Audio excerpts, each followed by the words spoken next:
and today we're going to try to find an oil leak on this 2001 Audi A6 with the 2.8 liter engine. Okay, here's a look at the location where our leak is, and this is your engine oil cooler and also your engine oil filter housing. These are the cooler lines that go through it, and there's two of them. There's this one, there's one right above it, and the coolant runs through this housing and oil passes through it, and the coolant cools your oil down. Okay, and as you can see, we got a bit of a leak here, and it gets also on your engine oil pan.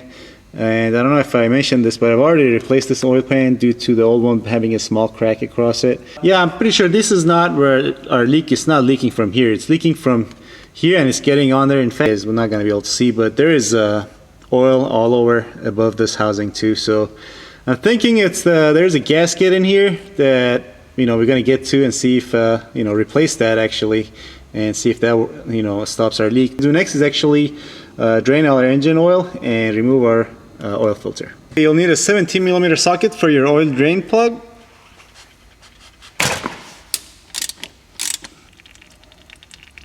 Okay, next we'll remove our engine oil filter.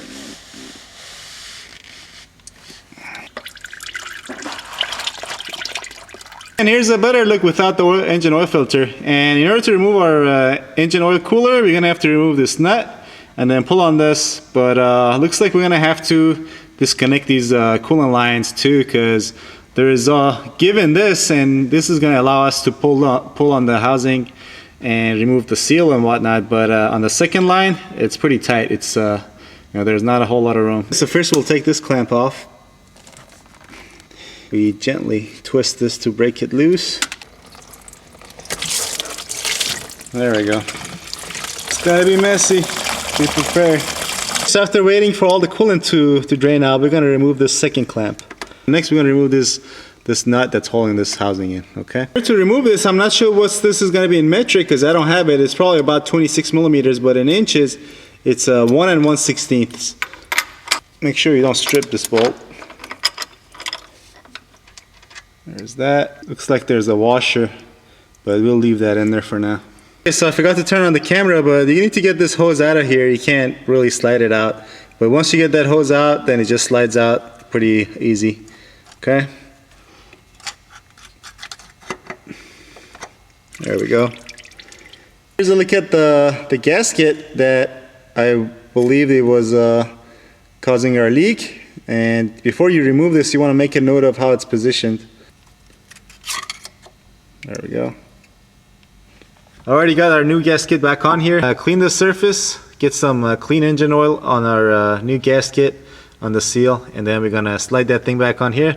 Make sure this pipe is tight because it could come loose. It was loose when we took that nut off. It also loosened this, but make sure if it's loose, make sure you tighten it, and then we're gonna slide our oil cooler back on here. So as we put this on, we're gonna try to put this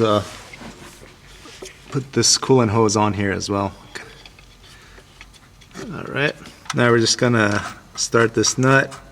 We're not gonna tighten it all the way, we're gonna just tighten it enough so it keeps it in place while we try to get this clamp back on here.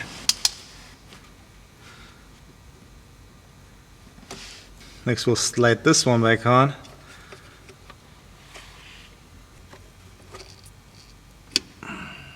Okay, next we torque this nut down, and the torque spec for this is 18 foot-pounds, and also I found out the size, it's 27mm socket you would need to take this nut off. Okay, next we clean this mating surface and put our new oil filter. Next we're gonna put engine oil back in the engine and also refill with coolant. Then we're gonna go underneath the car again and check for leaks. If we got no leaks, then we're gonna start the car.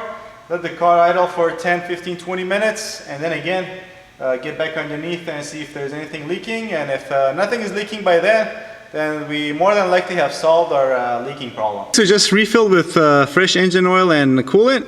Now, as you can see, so far we got no leaks. Now we're just gonna go start the car and wait 15 minutes to see if any leaks reappear.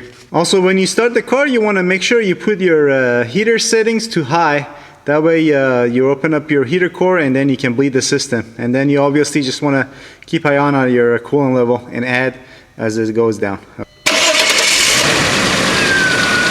About 15 minutes that the car's been idling and there's no sign of a leak anywhere. And so yeah, pretty sure we've solved our problem. Alright, that's gonna be it for this video. Hope you liked it. If you did, please give it a thumbs up and subscribe if you want to see more like it, and I'll see you next time. Thanks for watching.